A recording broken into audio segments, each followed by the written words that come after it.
Oui, bonjour, Jean-Michel Le Cerf, je suis médecin, nutritionniste, endocrinologue, chef du service nutrition et activité physique de l'Institut Pasteur de Lille. Voilà, donc je suis très heureux de vous parler de ce thème qu'on a développé aujourd'hui, qui est le plaisir chez les personnes qui sont atteintes d'un cancer. En fait, le plaisir fait partie de notre alimentation de façon évidente. Il est une des 3 fonctions de l'acte alimentaire: nourrir, réjouir et réunir.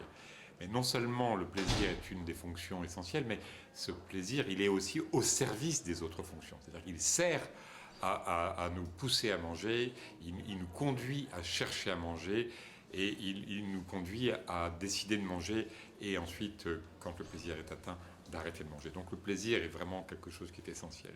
Mais chez les personnes qui ont un cancer, c'est très difficile, parce que il y a souvent des conditions qui font qu'il y a une certaine peur de manger, des douleurs, une anorexie, des problèmes bucco-dentaires ou d'autres facteurs d'inconfort.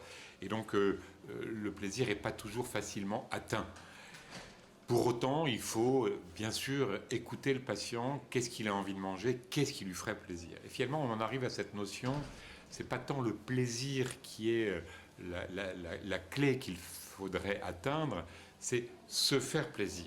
Se faire plaisir, ça peut passer par manger ce qu'on a envie de manger.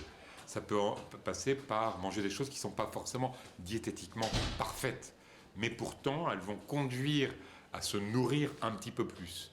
Et donc se faire plaisir, c'est parfois aussi accepter que le patient n'ait plus envie de manger ce qu'on lui demande de manger. Et là, il y a quand même un problème qui est celui de l'injonction à se faire plaisir, de même qu'il y a l'injonction à être en bonne santé, l'injonction des patients et de l'entourage à manger absolument. Et donc cette pression alimentaire est un petit peu en contre-pied, en opposition à ce qui est bon pour le patient. Il faut faire attention qu'on ne soit pas justement à vouloir en rajouter encore sur cette nécessité absolument de manger, absolument d'avoir le plaisir que nous avons décidé pour le patient.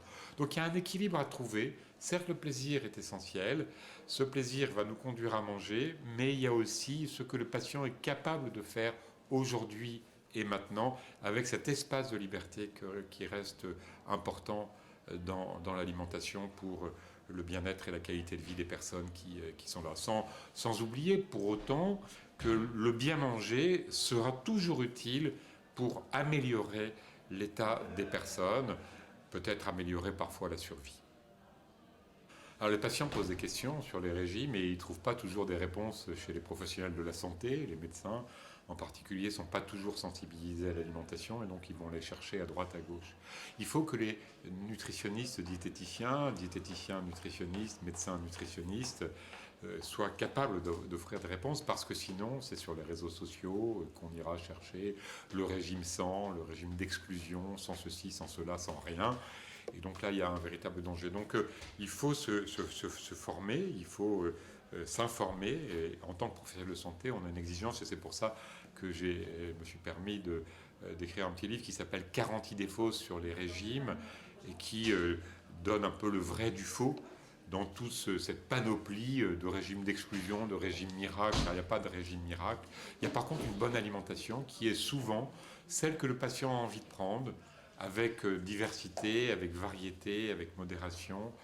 Voilà. Mais l'accompagner, le mettre en garde contre les dangers, pas forcément lui interdire de faire ce qu'il a envie de faire s'il le veut absolument, mais le mettre en garde, puis lui dire écoutez, vous avez essayé ça, ou vous allez l'essayer, mais on arrête si ça ne marche pas. Donc voilà, que le professionnel de santé soit prêt à donner les garde-fous et les bons conseils, en étant à l'écoute des patients, et je pense qu'ils seront très redevables de cette écoute et de ces conseils.